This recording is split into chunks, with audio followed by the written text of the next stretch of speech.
Thank you very much. So we're going to start the second roundtable, and it's my pleasure to welcome Héloïse Goutte, who is the scientific director from CEA, and she's also a board member for Sfen, as well as Peter Baeten from SCK CEN, Geert-Jan-de-Haas from NRG, Ulla Engelmann from the EU Commission, the GRC, Salha from SNETP, Emond from CEA, and Federico Rocchi from ETSON. Thank you.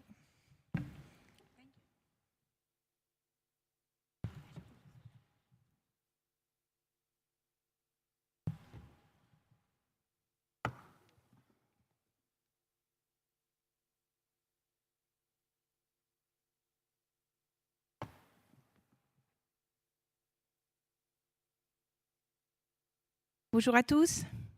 Good afternoon, everybody. So I'm very happy to be here with you for this roundtable about R&D facilities at the European scale. So how to boost Europe's leadership in scientific excellence and technological innovation?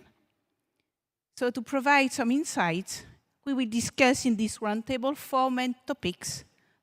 So the first one is how to build a European vision of the infrastructures needed to support the nuclear energy development. The second one is how can Europe better connect fundamental research to industrial developments?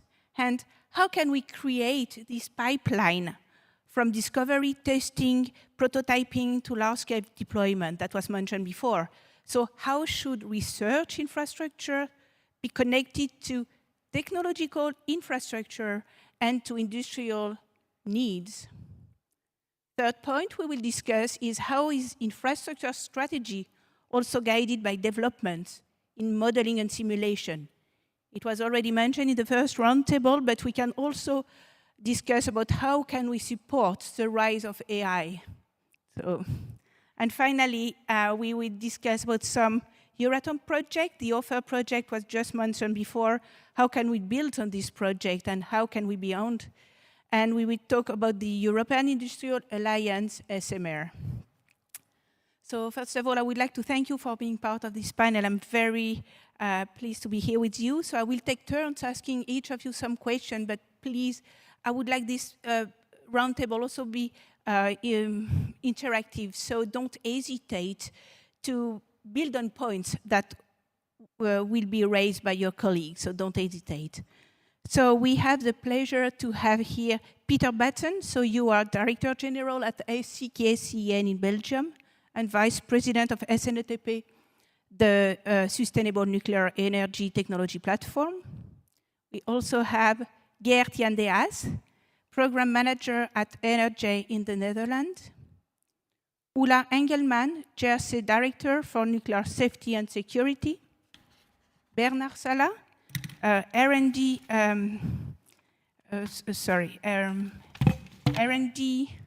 Director of EDF, and you are the President of SNETP.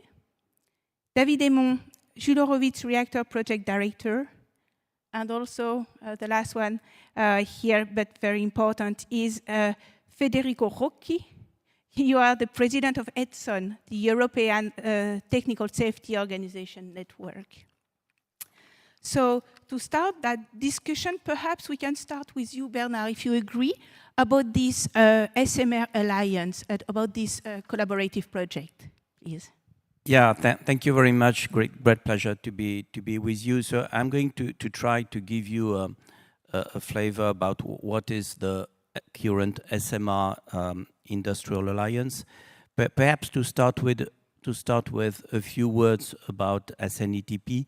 So SNETP stands for Sustainable Nuclear Energy Technological Platform.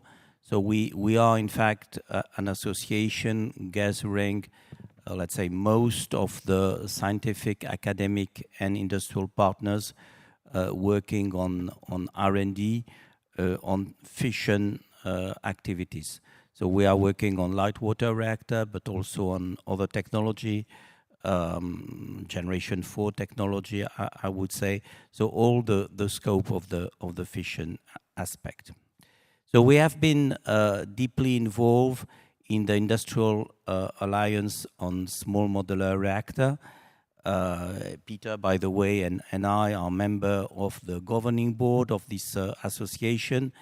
And you have here on the screen, the current status of the organization. It was set in February 2024. It has today a full efficient governance with a governing board, with a general assembly, with a stakeholder meeting. They have all met with the strong support of the Commission at its highest level, with several commissioners who participate. So you see that we have today around 400 members from very different part of the nuclear stakeholders in Europe. We have, of course, vendors, we have manufacturer with the supply chain, we have research institute, but perhaps most important, we have the final customers, the final clients of the SMR. And this shows that there is today in Europe a real interest, a strong interest for SMR development. We have both PWR design, but also AMR design. They are working in parallel. Light water reactor could provide electricity, but also heat. And AMR, so Generation 4 design, could bring some help for the fuel management, recycling, but also waste management, and also provide high temperature heat. So if you take the following slide, so the following slide shows our global organization. So we are organized on some technical working group that are working globally for the different project on industrial application, on technology and research and innovation, on supply chain, skills, public engagement, nuclear safety, fuel and financing. And you have on the left, on the right hand side, the project. So we have at the time being 9 projects. 1 has been suspended, so remain 8. So they are mainly on light water reactor, lead cool reactor, and molten salt reactor. We have not yet, unfortunately, sodium cool reactor, but I hope that they will enter soon the perspective. So the basic idea of this organization is to build synergies at the European level. We believe that in fact the European market by its size is the unique and the only way to compete at international level with our great competitors, and France, by the way, the United States on the one hand and China on the other hand.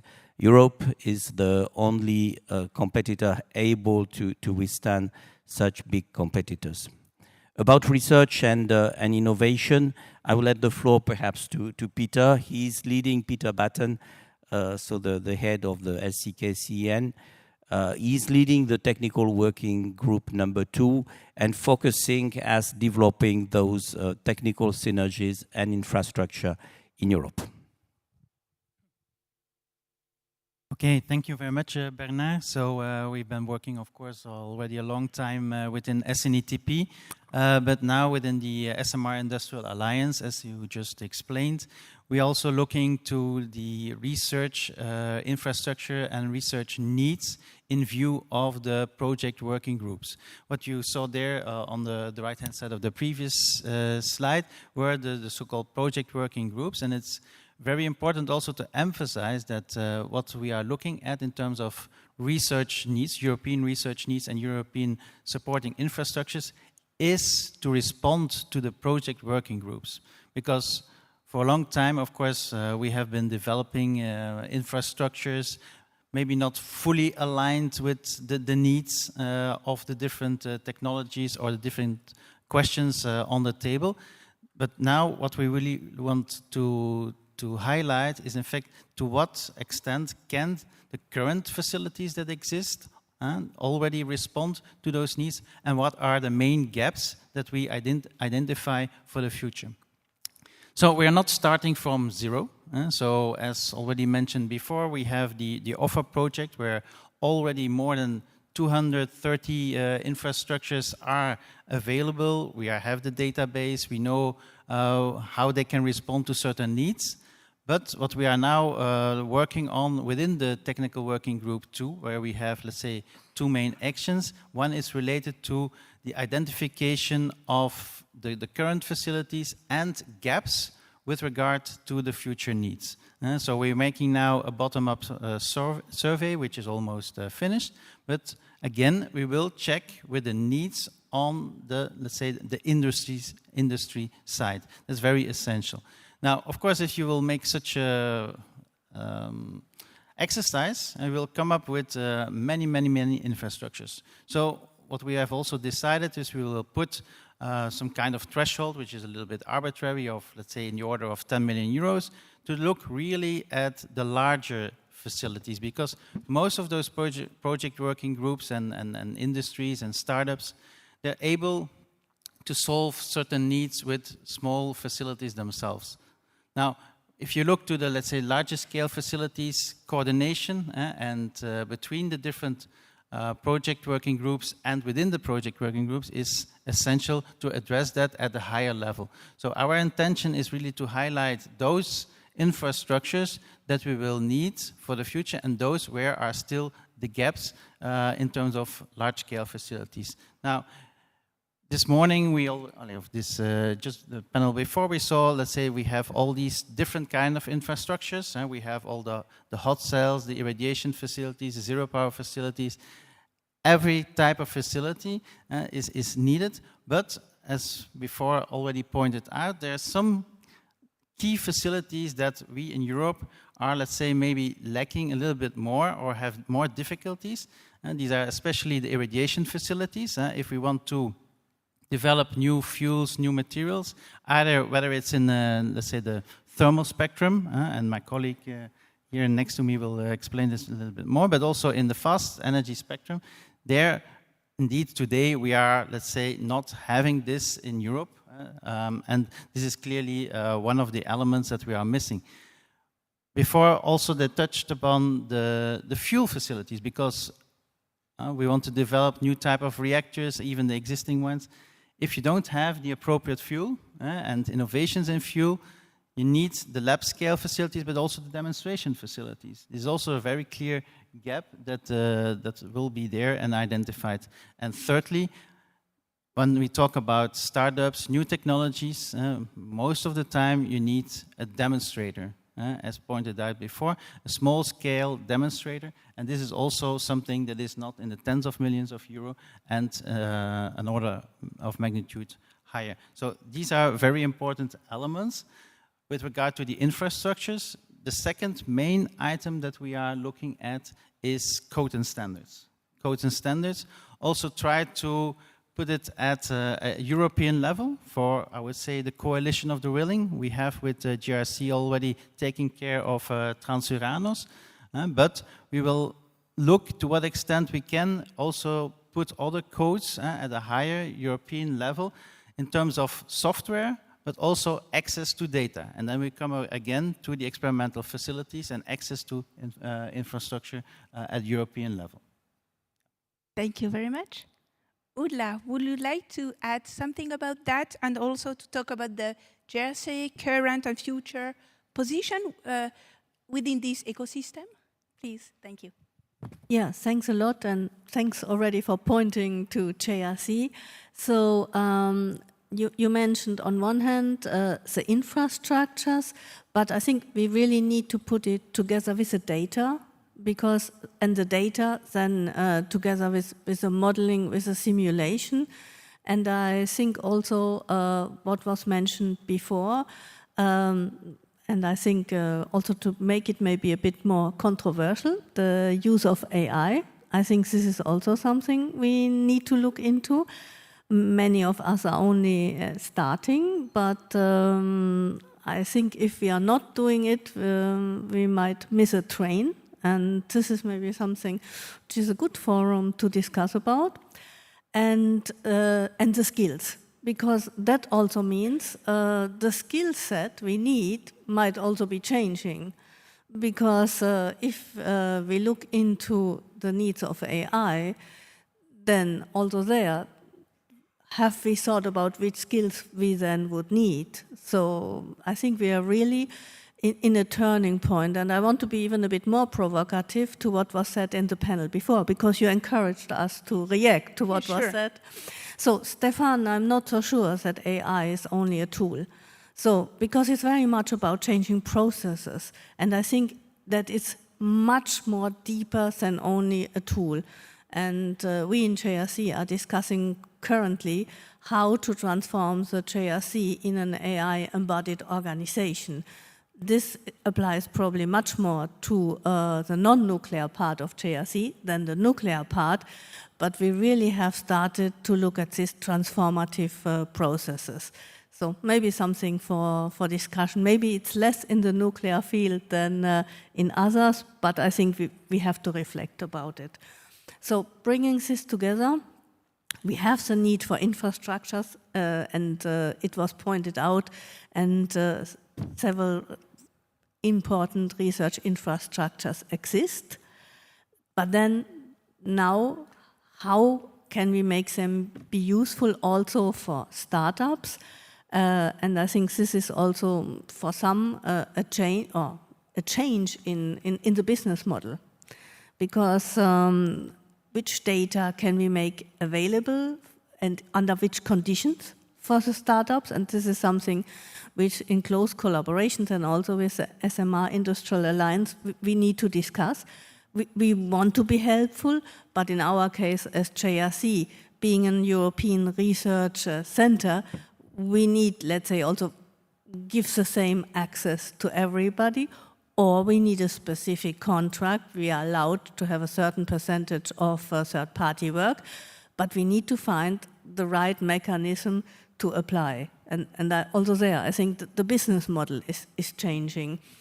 And but of course, what we, for example, in JRC, we have a lot of experimental nuclear infrastructure, but I will spare you. I will now not go into detail in our different labs, just maybe to highlight that where I'm also based in Karlsruhe, that we have important research facility on actinide research, which also we make available via open access, and many also not only from France, also from other European countries are coming to use it, and we become also part of offer, because it is important to bring all these capabilities together, because this is then another way of fostering nuclear skills. If between ourselves we make the research infrastructures available, and this is something which can help to develop, because it was said also by Domenico in the introduction on the European, on ERON, on the Observatory for Nuclear Skills. We know that we have a high amount of people, not only engineers, but also technicians we need in the future. And how do we get, when we look at the demographic change, how do we get them? Might they be attracted to somewhere else? And so I think also our research infrastructure can be a point of attraction. So this may be something to underline. Thank you very much for your about what you said. So we will talk again about AI and data, because I really think that data are more and more important, and that's something we really have to work all together. And at the European levels, there are initiatives that are very important. So thank you for that. We can build on that just after. And you talk about skills, and I think that's also very important, the skills, and how infrastructures can help training people and construct a career between different infrastructures. And I think that's something very important that we can build on that. But perhaps to go in that direction of the collaboration and skills, and how to have a collaboration where everybody try to be involved as early as possible. Perhaps, David, you can talk about how you involve users from the design stage in the Jules Horowitz reactors. So perhaps you can say a few words about Jules Horowitz reactors and about these collaborative aspects, how you built on that. Mm-hmm. Yes. So good afternoon, everybody. Thank you, Héloïse. Maybe let me take a few minutes to give you a flavor of the Jules Horowitz reactor project. The Jules Horowitz reactor is a material test reactor under construction in the south of France, in Cadarache. And we have entered a very important phase with the erection phase. When we are now sitting in this meeting room, there are 1,000 people working at the construction site in order to build the reactor and to install all what is to be installed in that reactor. We have accelerated installation phase in 2033, and 2.5 years after this acceleration and this launch of the erection phase, we have now reached a level of 50% of physical progress for installation, and we target to be at 80% at the end of this year. Commissioning should take place from 2029 after the pulling of the 1,400 kilometers of cable we have to pull in the installation. And we target the first criticality to occur end of 2032. So in 2033, the Jules Horowitz reactor should be fully open for irradiation and for the production of radioisotopes. Why do we build the Jules Horowitz reactor? It was said in the previous roundtable, we cannot only rely on simulation and calculation. We need experimental devices. We need experimental installations in order to supplement and to add more to calculation and simulation. After the closure of Osiris reactor in 2017, France has no more any such reactor, irradiation reactor, and it's clear that we need such a tool in France, but also at the European level. When Jules Horowitz reactor starts up, it will be half a century since the commissioning of another such reactor in Europe. And clearly, Jules Horowitz reactor will be the material test reactor of the 21st century for France and for Europe. 2032 might seem a bit long, but it's almost tomorrow. And when you look at the duration of this reactor is designed to last 50 years, but I'm convinced it will last more, and I'm convinced that it will still be in operation at the end of this century. Basically, you can say it's easy to take such a commitment because I will not be there to witness it. But at the same time, this is really the spirit in which we design it, to have a long-lasting reactor that will serve French and the European industry for decades, obviously. To do so, of course, we have to target the use and what the needs are for such a reactor, and that's why it was so important at the very beginning to embark all the future users and the future customers of this reactor. On the Jules Horowitz reactor, we are able to perform many kinds of experiments. We can test material, nuclear material, we can test fuel, nuclear fuel, in different contexts, representing, of course, PWR, but also BWR, or future SMRs or AMRs. We have also the capacity to perform some of the tests for the Gen 4 reactors. Not all of them, but some of them will be done in the Jules Horowitz reactor.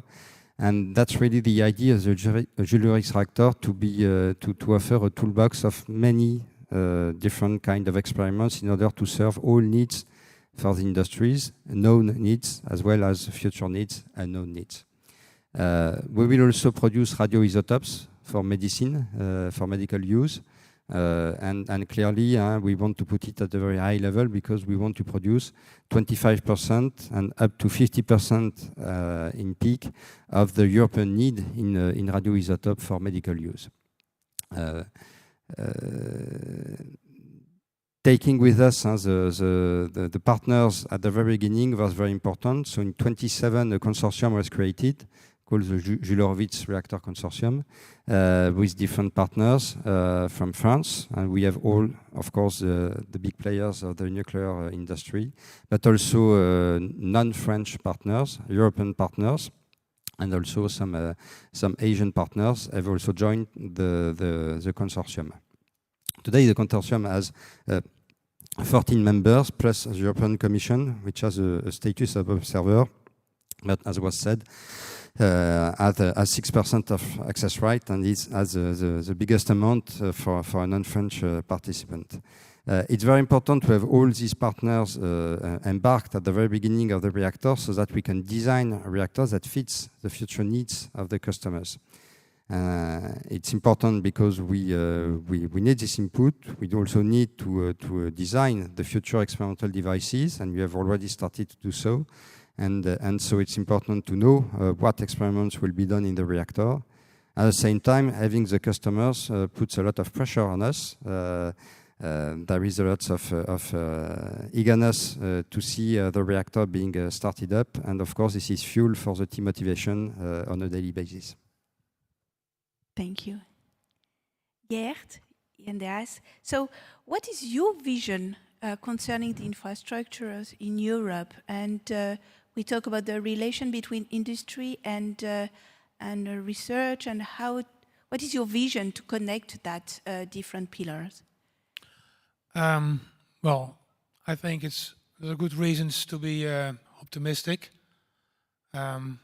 We have experienced a period of decline, I think most prominently illustrated by the closure of research reactors, which has, well, its importance has been stressed various times. And it's not only the industry, not only the facility itself, it's also the capabilities. The irradiation technology, which is important to have.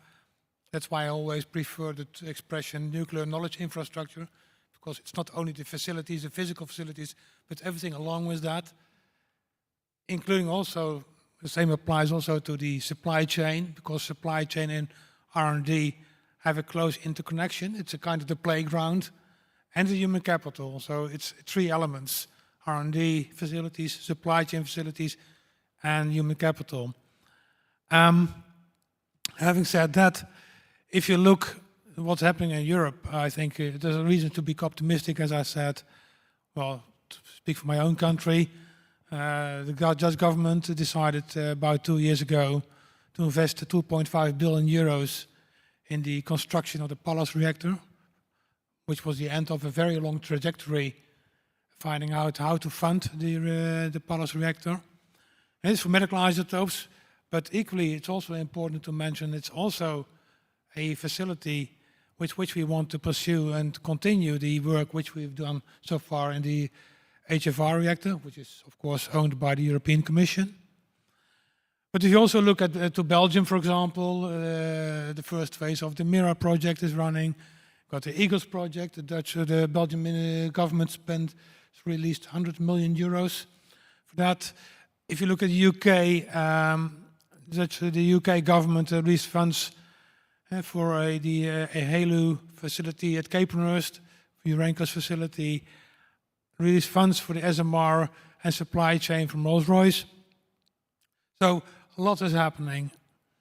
There are some remarks I would like to make, and it's important to keep focus on the complete spectrum of facilities you need in the chain.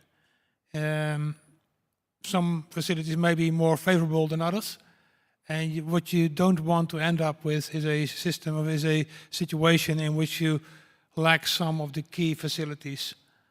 And of course, it's already put forward, the fuel facility, fuel management of fuel cycle is a very vital component, but it's a very complex one. And if you have three, well, let's say the HTR, the gas-cooled, metal-cooled, molten salt, three promising systems, but would it really imply that you have three different supply chains on the fuel cycles?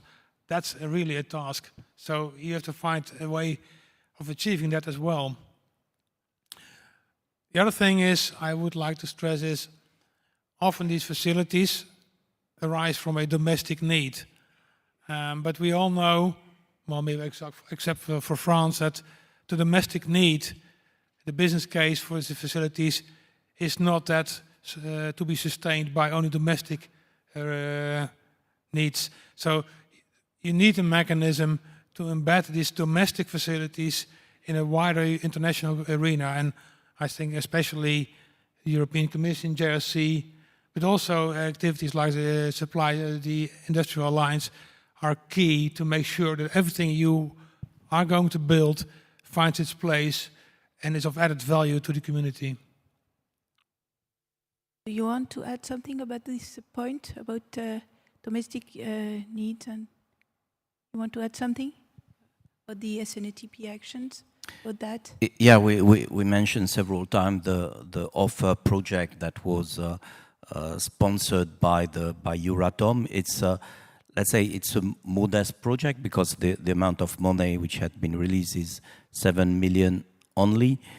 But nevertheless, it has succeeded to create cooperation between several providers of nuclear facilities. And I fully support what Geert-Jan-de-Haas was explaining. We have to work together at the European scale because we have not so many facilities, by the way, and we have a lot of technical issues to face. Both for existing plant, long-term operation, new plant, new LWR, but also those AMR plant. So there is a real crucial need of building synergies all together in order to optimize the cost. The financial resources are limited, and as it was said, it's very rare that any testing facility could be built on a sustainable business plan. And so we have to optimize the way they are globally used at the European level. And if I had a dream, it would be to increase the size of the offer project. I look at my friend Domenico to increase the Euratom project in order that we could build, let's say, 10 times, 100 times perhaps, of a project. It's a dream, of course, but that's the idea that we should push. Thank you very much.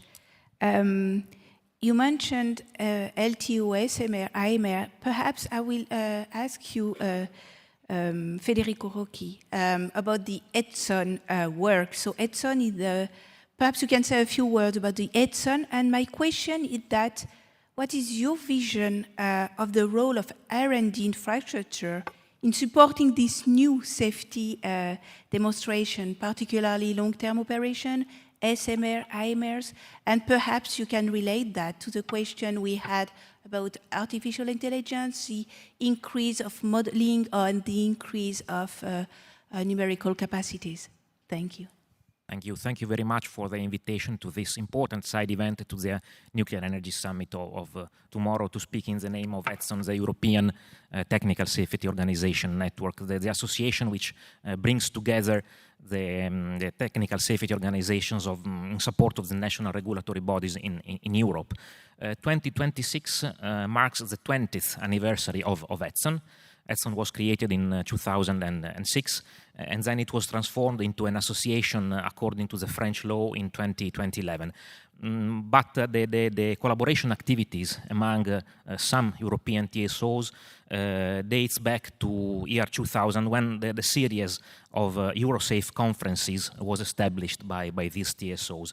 And I'm very happy to see that this side event has been structured into 3 layered parts. And when you look at the European dimension, it's clear that you are simply zooming out, looking at the same picture, meaning that we are looking at a simply larger domain, but we can clearly see a lot of interactions, a lot of cooperation activities at the European level.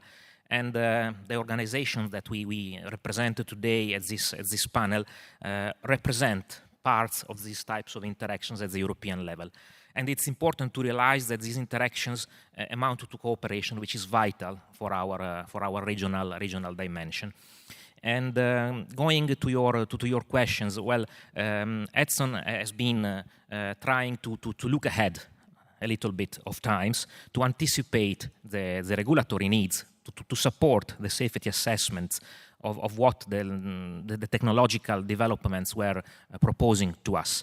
And in this same spirit, we are updating every 3 years the strategic document of ETSON itself. And the current version, which has been approved a few weeks ago, contains exactly 3 elements, which is long-term operation, SMRs, and artificial intelligence. These are the three main pillars along which we would like to work at least in the coming 3 years. And I would like to emphasize a little bit more what has been already said by the previous speaker, that we should simply not look at infrastructure, research infrastructures as facilities, but we should look at these infrastructures as an enlarged item containing all what goes around and evolves around the facilities themselves, which is, of course, the data analysis, the data preservation, the data sharing, the human factor, because capacity building is one of the key elements that we should try to take care of in the coming years. Otherwise, we are perfectly well aware of this. It will create a bottleneck for the development of new nuclear in Europe. Among the main conclusions of the December 2024 IAEA ETSO conference, I would like to mention three of them. One is directly related to research and development infrastructures, and this conclusion says that they are essential for continued evolution for nuclear radiation safety. Another of the conclusions mentioned the importance of international collaboration, and we are here just to emphasize this. And last but not least, try to put the necessary efforts to foster the young generation of experts, in particular in the area of nuclear safety. Because we may develop a lot of new technological things, new reactor concepts, new technologies, but before or later this will have to undergo the scrutiny of the regulatory bodies, and the regulatory bodies and their TSOs should be prepared in advance to carry out their duties.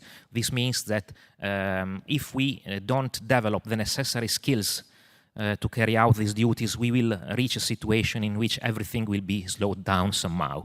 And this goes into the direction of the action strategy, the action strategy of ETSON for the coming years. LTO, well, the European NPP fleet is growing old. It's aging. Many of the reactors of the current fleet are undergoing the revision to go from 40 years of exercise to 50 years or more. But there is clearly the need to go well beyond 60 years. For instance, the need to understand how we can demonstrate the safe exploitation of the fleet from 60 to 80 years, which is a real challenge. It's a global challenge, not only a European challenge, because if we look at the global picture around the world, there are not many instances of power plants being authorized to operate up to 80 years. There are a few cases in the United States, but we are far away from that point in Europe. And this clearly is a big challenge. We need to carry out research on these issues just to be prepared when the right time will be, and it's not too far away in time, by the way, when some European power plants will need to undergo authorization to operate beyond 60 years. This, of course, requires research on materials, research on the reactor pressure vessel materials, on the concrete.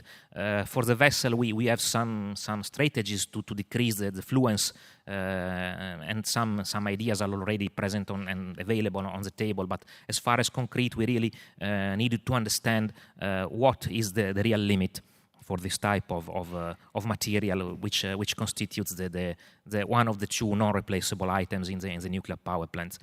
And this for LTO. For SMRs and AMRs, the situation is more or less the same. The problem is that I fear that we should really accelerate as far as SMRs, because SMRs are almost ready for the market. It's a question of a few years.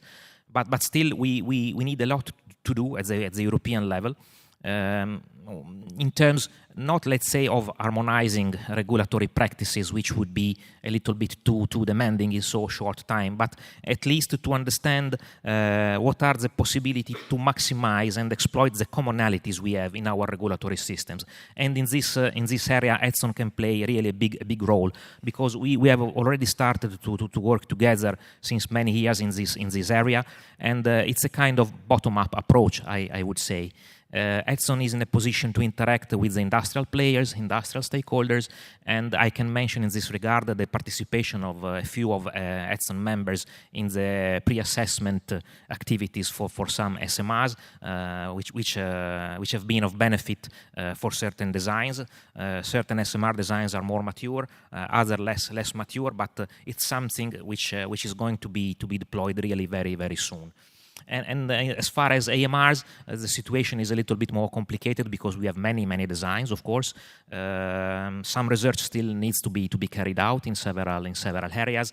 And for the next 3 years, we decided not to include explicitly AMRs in our strategy because we think that with the rather limited resources that we can commit nowadays, we can only, let's say, tackle the most urgent priorities, which means LTO, as I said, SMRs, and then the issue of artificial intelligence. And I totally agree with what Ulla Engelmann said about artificial intelligence. It's not only simply a tool, but something to attract younger people to the nuclear business.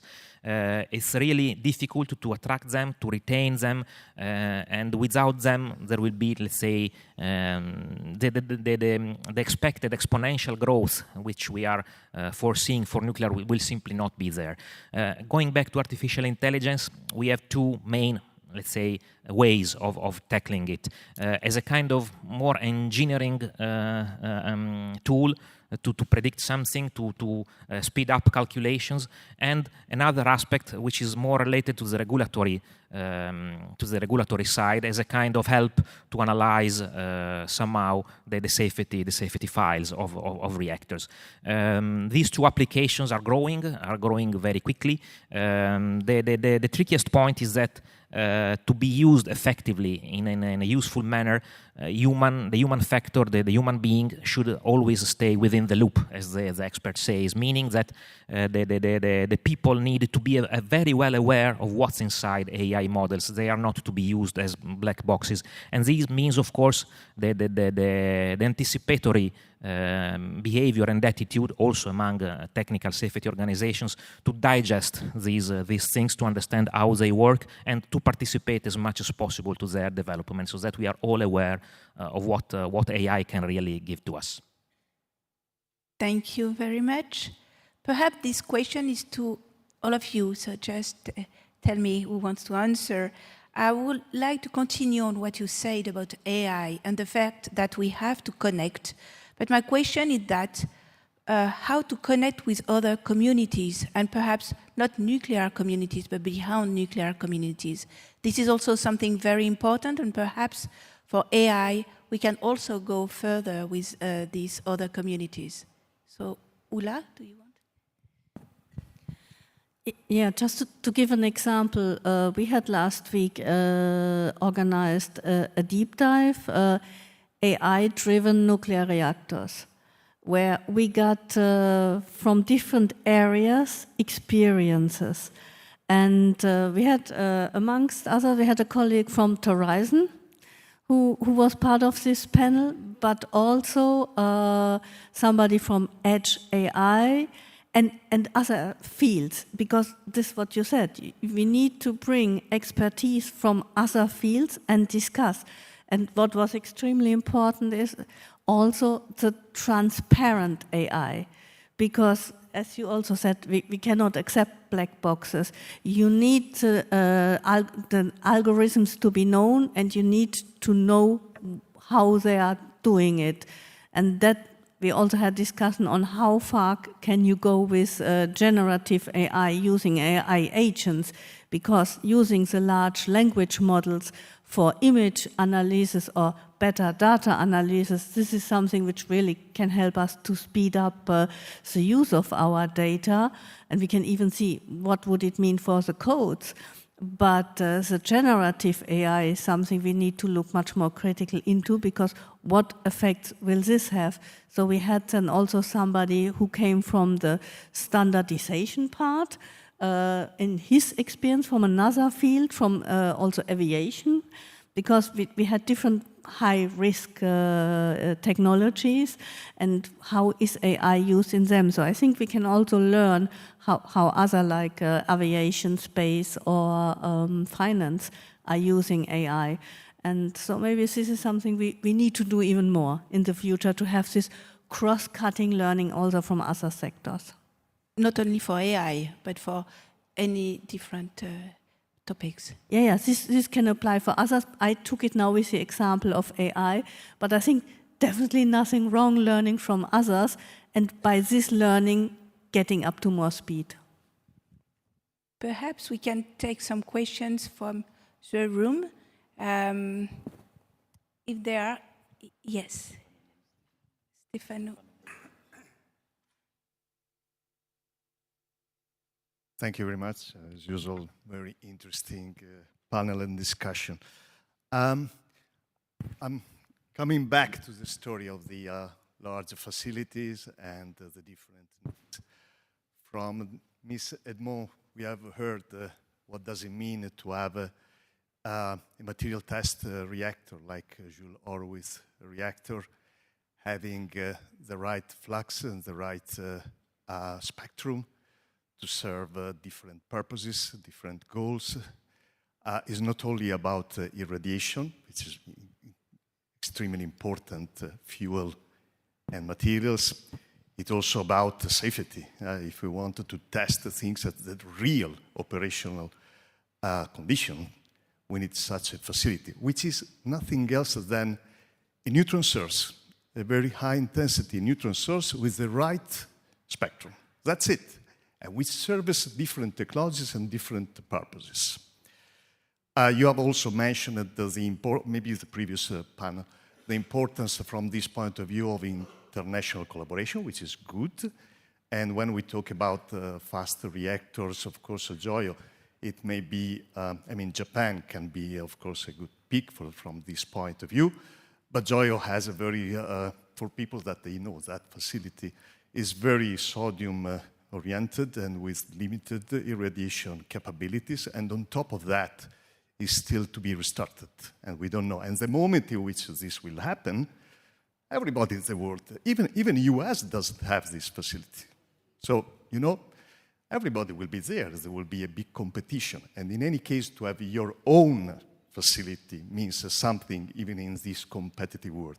So sorry to be so long, but at the end the question is this one. Is not the right time, finally, to launch a European initiative with the goal to build an equivalent Jules Horowitz reactor for the fast reactor community, serving different purposes? Because we have heard, there is sodium, there is lead, there is molten salt, there are different, well, in the near past there was also gas.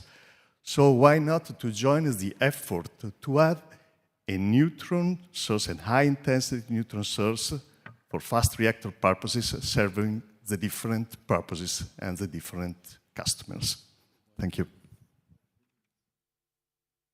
David.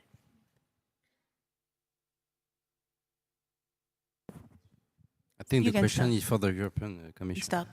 Okay, thank you, Stefano, for this question. As I said earlier, I think there are three main things that we lack. These are irradiation facilities, demonstration reactors, and associated fuel cycle facilities. And what you just mentioned is a fast spectrum irradiation facility. This is indeed what we lack in Europe. It's clear we have irradiation facilities with a thermal spectrum. They can do indeed fast spectrum irradiations, but it's not the same. And they don't have the same capacity. But this is clearly something that we lack. And of course, let's say a European initiative around that would be very welcome. You know that, for instance, already the Eagles Consortium and Nucleo, they combine their forces around Leandra in order at least to streamline within the LED community. And of course, such a fast spectrum facility can serve all type of fast spectrum facilities. That is not the problem itself. So indeed, I think that we have to look to the European scale to answer this question. It is true that when you look at the European landscape, we are currently building the low-risk reactor for European use, focusing, of course, on the thermal flux, with also some capacities in the fast spectrum, but limited. So it does not answer the need for the fast reactors. And when you look at other projects of building MTRs in Europe, they are all focusing also on the thermal flux. So maybe your question is interesting. Maybe it would be needed to reconsider, taking into consideration that there is a Jules-Horowitz reactor for a certain type of experiments, and something is missing that Jules-Horowitz is not doing. Yes. We have other questions?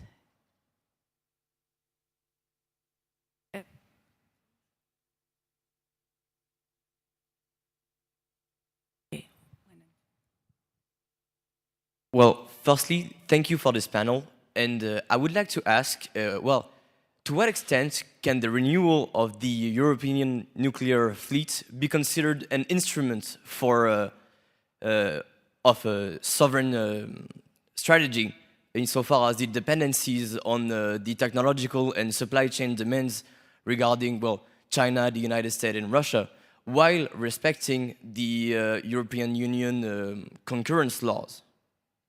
Thank you. Yeah, on this topic of sovereignty, the EU is strongly working, and perhaps Ulla could add some words about that.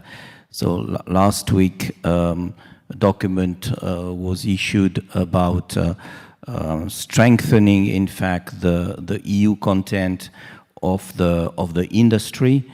The global willingness is to increase the manufacturing done in the EU. I don't know if you know the figures, but the volume of manufacturing is around 15% in the global GDP of EU, which is very low, by the way.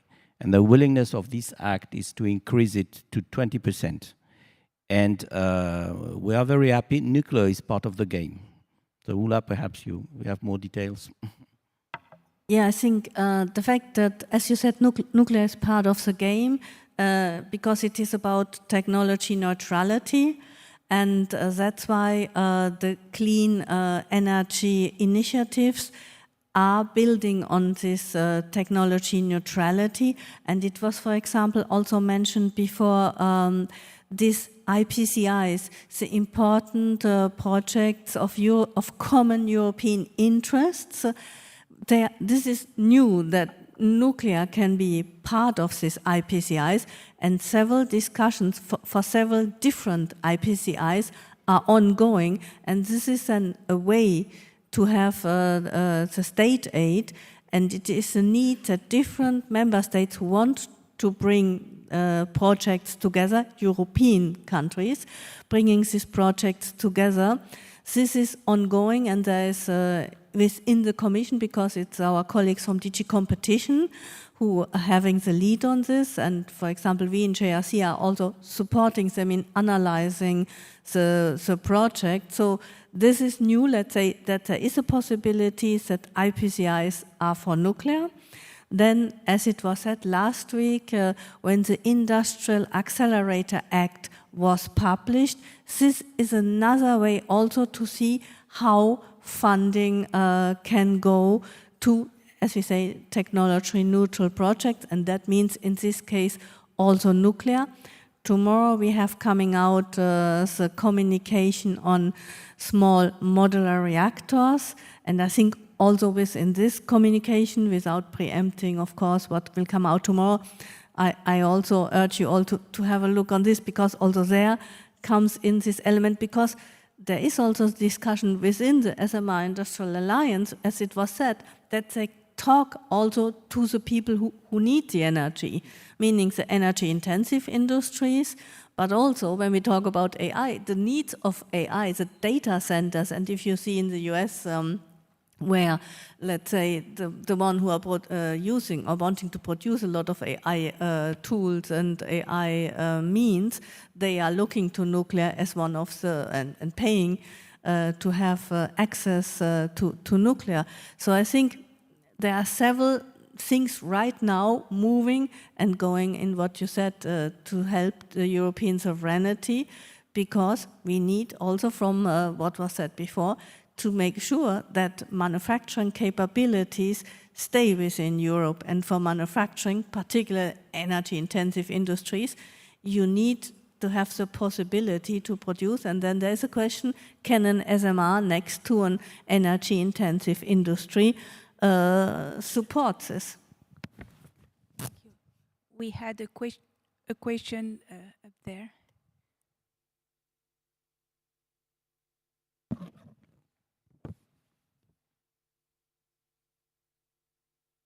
Frank Carey. Yes, from my past activities regarding advanced technologies for nuclear reactors, I invite your reactions to maybe two suggestions of research and development that I think really deserve to be consolidated, reinforced at the level of Europe. The first relates to enhanced accident-tolerant fuels.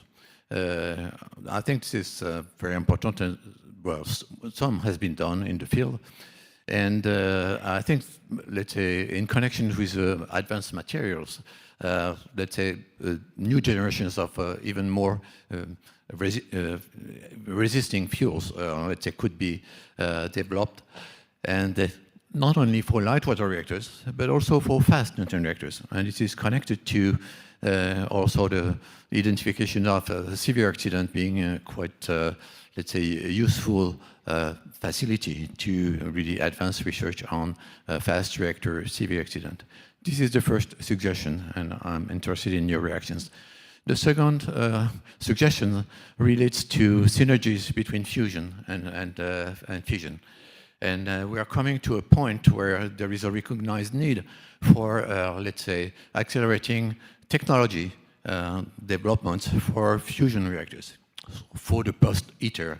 And then there are a variety of facilities across the world addressing, let's say, advanced fusion technologies. And this involves the development of advanced materials and the fusion blanket that are needed to regenerate the tritium have a lot in common with fission reactors.